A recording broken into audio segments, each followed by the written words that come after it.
ఒక సేవకుడు అనగానే సేవకుని మీద అనేక రకాలైన బాధ్యతలు ఉంటాయి.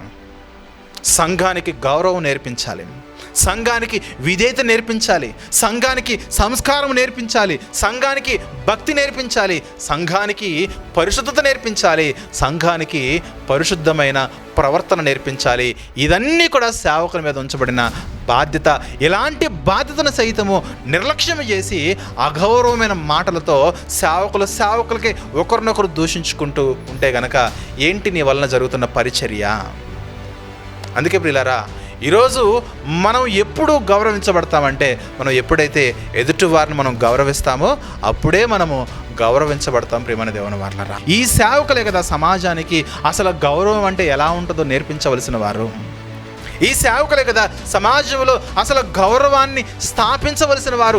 ఈ సేవకులై ఉండగా ఈ సేవకులే సమాజంలో అగౌరవంగా ఒకరి మీద ఒకరు దుమ్మెత్తుకుని పోసుకుంటే నువ్వు మంచోడు కాదు, నువ్వు మంచోడు కాదు, నువ్వు మంచోడు కాదు, నువ్వు మంచోడు కాదు, నేనే మంచోడు, నీకు నువ్వు సెల్ఫ్ డబ్బా కొట్టేసుకుంటూ పోతే ఎదుటివారు నువ్వు అగౌరవపరిస్తే నువ్వు దేవునిలో నీకు స్థానం ఉంటుందా?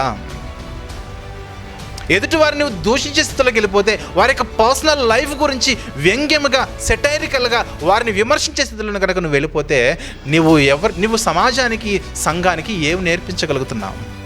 ఈ గౌరవం గురించి అత్యధికంగా బోధించవలసిన సేవకులు ఎవరైతే ఉన్నారో ఈ సేవకులు కూడా ఒకరి మీద ఒకరు దుమ్మెత్తి పోసుకొనుచు రంకెలు వేసేసుకున్నారు. ఒకరి మీద ఒకరు ప్రత్యక్షంగా పరోక్షముగా వ్యక్తిగతంగా విమర్శలు చేసుకుంటూ వారి యొక్క పర్సనల్ లైఫ్ను కూడా సోషల్ మీడియాలకు తీసుకొచ్చేసి మరి అనేకులు ఎదుట ఒక సేవకుడు మరొక సేవకుడు అబాసులు పాలు చేస్తున్నాడు, నింద పాలు చేస్తున్నాడు, దూషిస్తున్నాడు.